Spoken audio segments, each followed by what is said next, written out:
بسم اللہ الرحمن الرحیم۔ السلام علیکم۔ ایک دن حضرت علی رضی اللہ تعالی عنہ مدینے کی گلی سے گزر رہے تھے تو آپ یہ دیکھتے ہیں کہ ایک عورت کو کچھ افراد گھسیٹتے ہوئے لے جا رہے ہیں۔ وہ عورت خوف سے کانپ رہی تھی اور مرد حضرات اسے گھسیٹتے ہوئے لے جا رہے تھے۔ جب حضرت علی رضی اللہ تعالی عنہ نے یہ ماجرا دیکھا تو حضرت علی رضی اللہ تعالی عنہ نے ان آدمیوں سے پوچھا کہ کیوں آپ اس عورت کو گھسیٹتے ہوئے لے جا رہے ہو؟ تو ان لوگوں نے کہا اس عورت نے بدکاری کی ہے، زنا کیا ہے۔ تو عمر بن خطاب رضی اللہ تعالی عنہ نے یہ حکم دیا ہے کہ اس عورت کو سنسار کر دیا جائے۔ تو جب حضرت علی رضی اللہ تعالی عنہ نے ان لوگوں کی بات سنی تو آپ رضی اللہ تعالی عنہ نے اس عورت کو ان لوگوں کے ہاتھوں سے چھڑایا اور پھر کہا کہ چلے جاؤ اب یہاں سے۔ وہ لوگ وہاں سے چلے گئے اور پھر حضرت عمر بن خطاب رضی اللہ تعالی عنہ کے پاس گئے اور انہیں بتایا کہ آپ رضی اللہ تعالی عنہ نے جس عورت کو ہمیں سنسار کرنے کے لیے بھیجا تھا وہ حضرت علی رضی اللہ تعالی عنہ نے کام روک دیا ہے اور وہ عورت ہم سے چھڑا لی ہے اور ہمیں ڈانٹا بھی ہے اور بھاگ جانے کو کہا ہے۔ یہاں پر بات سمجھنے والی ہے لوگوں کہ حضرت عمر بن خطاب رضی اللہ تعالی عنہ کی نظروں میں ان کی جو جگہ ہے، یہاں سے یہ بات واضح ہوتی ہے۔ تو حضرت عمر بن خطاب رضی اللہ تعالی عنہ نے فرمایا کہ اے لوگوں کہ حضرت علی رضی اللہ تعالی عنہ کو کسی بات کی خبر معلوم ہوگی جس کی وجہ سے انہوں نے یہ کام کیا ہے جس سے ہم لوگ بے خبر ہیں۔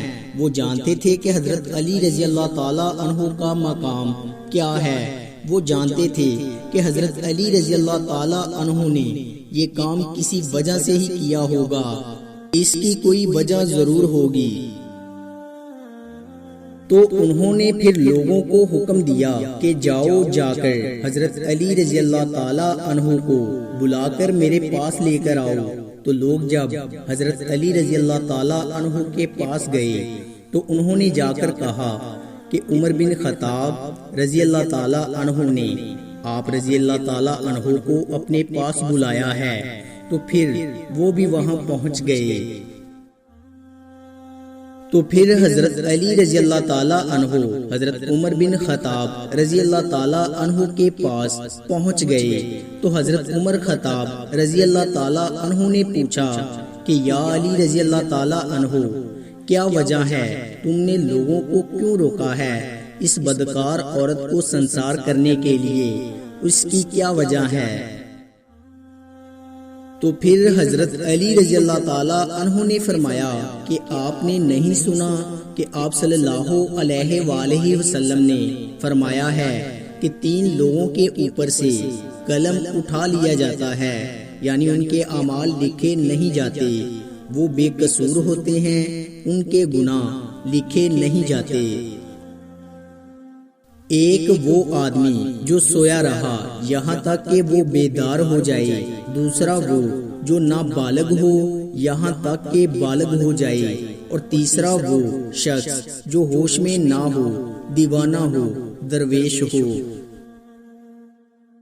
تو جب حضرت عمر رضی اللہ تعالی عنہ نے یہ واقعہ سنا کہ میں نے بھی حضور پاک صلی اللہ علیہ وآلہ وسلم کے یہ ارشاد مبارک سنے ہیں جس پر حضرت علی رضی اللہ تعالی عنہ مسکراتے ہوئے فرمائے کہ اس عورت کو بھی کبھی کبھی دیوانے پن کے دورے پڑتے ہیں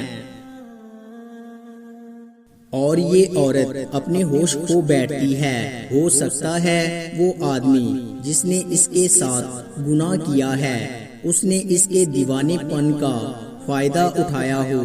تو پھر حضرت عمر رضی اللہ تعالی عنہ نے حضرت علی رضی اللہ تعالی عنہ کی یہ بات سنی تو آپ نے اس عورت کو رہا کرنے کا حکم دے دیا۔ اسلامی انصاف کی اتنی بڑی مثال جہاں ملتی ہے ناظرین، یہ وہ واقعہ ہے جس سے بہت سی چیزیں کلیئر ہو جاتی ہیں۔ اس سے حضرت علی رضی اللہ تعالیٰ عنہ کی ذہانت اور عقل مندی کی ایک مثال سامنے آتی ہے، اور یہ بھی پتہ چلتا ہے کہ حضرت علی رضی اللہ تعالیٰ عنہ کی احادیث پر گرفت کتنی مضبوط ہے۔ دوستو، امید کرتا ہوں کہ آپ کو ہماری ویڈیو اچھی لگی ہوگی۔ اگر آپ کو ہماری ویڈیو اچھی لگی ہے تو لائک کیجئے، اور مزید اچھی ویڈیوز کے لیے ہمارے چینل کو سبسکرائب اور فیس بک پیج کو لائک کریں۔ شکریہ۔